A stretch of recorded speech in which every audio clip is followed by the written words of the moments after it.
Untuk materi kita hari ini, kita akan membahas tentang larangan pergaulan bebas dan zina.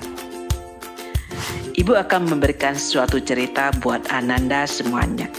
Di suatu kampung di desa ibu, tinggallah seorang wanita bersama ibunya. Mereka hidup dalam keluarga yang serba cukup.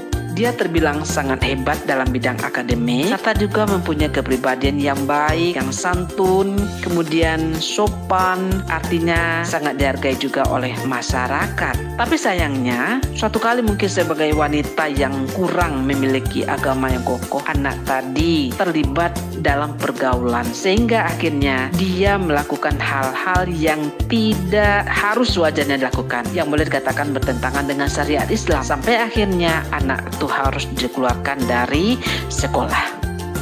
Berdasarkan kisah yang Ibu sampaikan tadi, apa permasalahan yang bisa kalian petik dari cerita Ibu tadi? Larangan pergaulan bebas dan zina.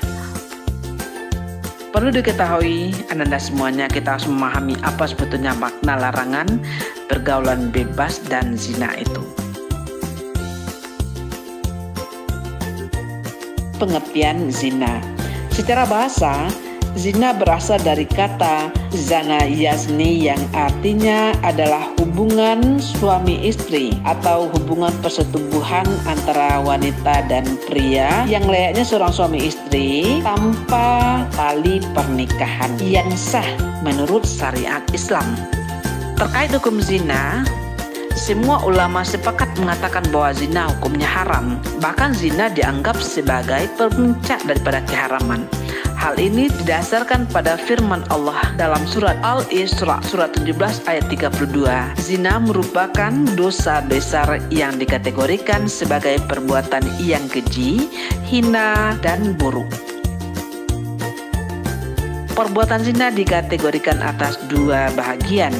Pertama disebut dengan zina muksan, yang kedua dikenal dengan zina gairu muksan.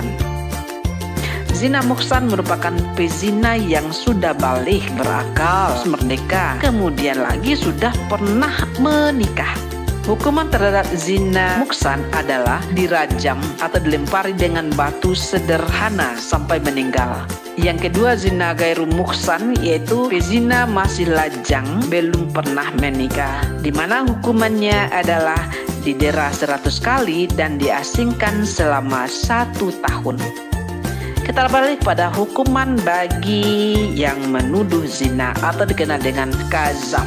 Syarat-syarat yang berat bagi terlaksananya hukuman tersebut antara lain hukuman yang dapat dibatalkan bila masih terdapat keraguan terhadap peristiwa perbuatan zina. Hukuman tidak dapat dijalankan setelah benar-benar diyakini tidak terjadinya perzinaan.